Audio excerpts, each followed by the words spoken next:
जो स्वर्ग से उतरी मैं हूँ। यदि कोई इस रोटी में से खाए तो सर्वदा जीवित रहेगा। पहला फायदा, पहला लाभ, पहली आशीष, पहली कृपा प्रभु भोज की क्या है? प्रभु कह रहा है जीवन की रोटी मैं हूँ। कौन कह रहा है ये?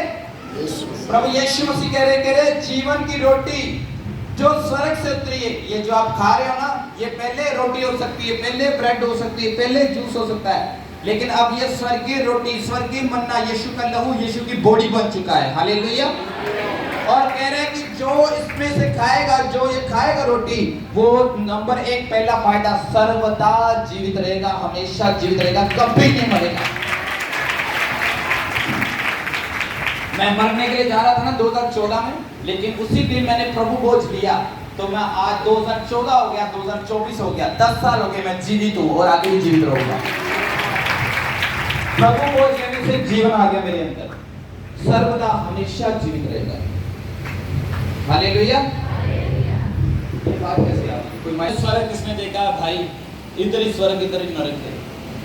स्वर्ग है, अगर नरक है तो स्वर्ग भी है, अगर शैतान है तो प्रभु भी है, अगर नरक दूत है तो स्वर्ग दूत भी है, अगर निराशा है तो आशा भी है, अगर चांदी है तो सोना भी है, अगर रात है तो दिन भी है। हालेलुया।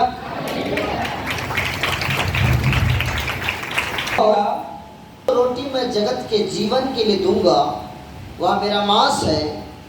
इस पर यहूदी यह कहकर आपस में झगड़ने लगे, यह मनुष्य कैसे हमें अपना मांस खाने को दे सकता है? वहाँ यीशु मसीह ने कहा स्वर्ग की रोटी जो है वो मैं हूँ, और मैं अपना मांस और अपना लहू तुम्हें पीने के लिए दूंगा।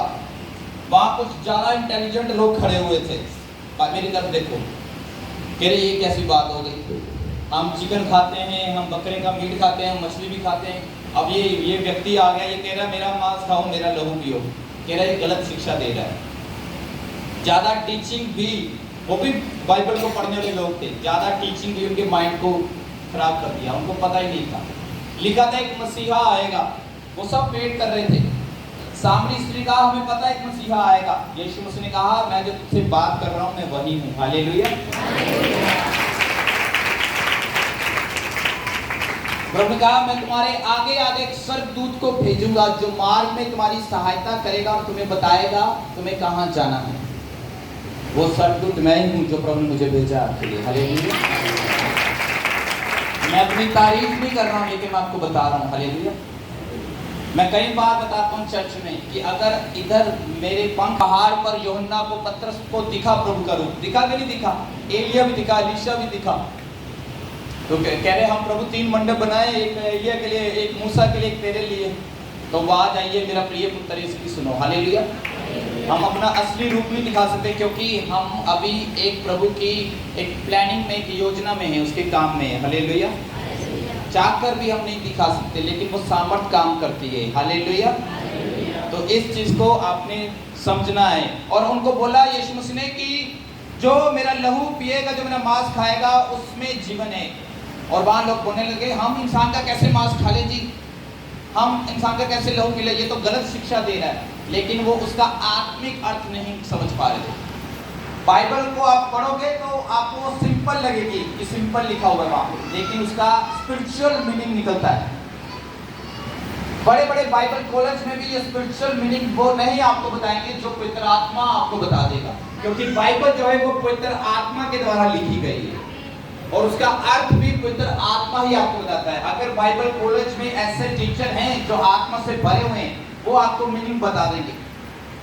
बाइबल कॉलेज, मैं बाइबल कॉलेज का विरोध नहीं कर रहा हूँ, बाइबल कॉलेज में मोस्टली आपको इंफॉर्मेशन मिलती है, लेकिन पवित्र आत्मा से आपको रेवलेशन मिलता है, प्रकाशन मिलता है। हालेलुया।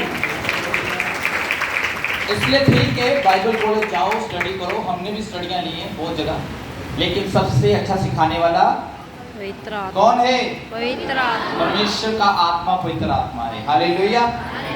क्या हुआ इस पर यहूदी ये कहकर आपस में झगड़ने लगे, ये मनुष्य कैसे हमें अपना मांस खाने को दे सकता है? यीशु ने उनसे कहा मैं तुमसे सच सच कहता हूँ कि जब तक तुम मनुष्य के पुत्र का मांस ना खाओ और उसका लहू ना पियो, तुम में जीवन नहीं है। हालेलुया। यीशु बोल रहा था कि मेरा मांस, मेरी बॉडी तुम्हारे लिए तोड़ी जाएगी और मेरा लहू बहाया जाएगा। वो प्रभु उनको बताने की कोशिश कर रहा था, लेकिन वो समझ नहीं पा रहे थे। हालेलुया। और लिखा है, जो मेरा मांस खाता और मेरा लहू पीता है, अनंत जीवन उसका है। दूसरा फायदा प्रभु भोज लेने का, दूसरा लाभ, दूसरी बड़ी चीज क्या है? जो मेरा मांस खाता, मेरा लहू पीता है, मतलब जो प्रभु भोज में शामिल होता है, अनंत जीवन, ना खत्म होने वाला जीवन उसका होगा। जीवन आपका खत्म नहीं होगा कभी। हालेलुया।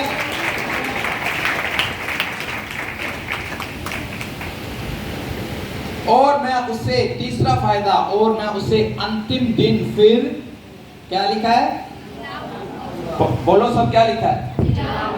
और मैं उसे अंतिम दिन जब लास्ट डे आएंगे, मान लो आपकी उम्र 90 साल है और प्रभु आपके एक्सपायर होने से 2 साल बाद आ रहा है, जब 2 साल बीत गए, समझ आ रही है आपको?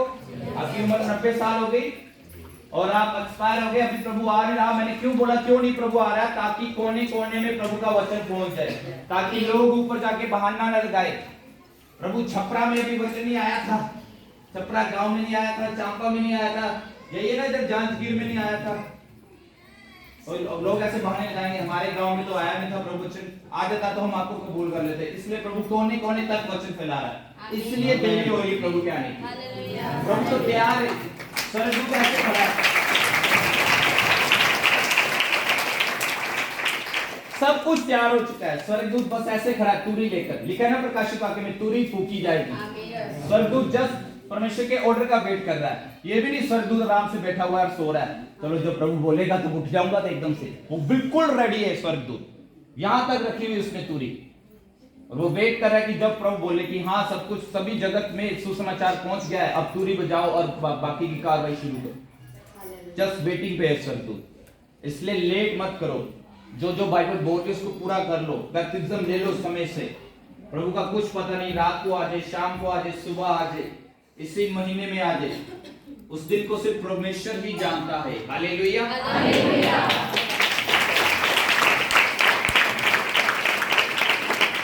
और तेरे अंतिम दिन फिर उसको जिला उठाऊंगा। मरा हुआ व्यक्ति जी उठ सकता है? नहीं उठ सकता है ना, ये प्रकृति का नियम है, जो मर गया वो जी नहीं उठ सकता। Hallelujah. Praise God, hallelujah, thank you.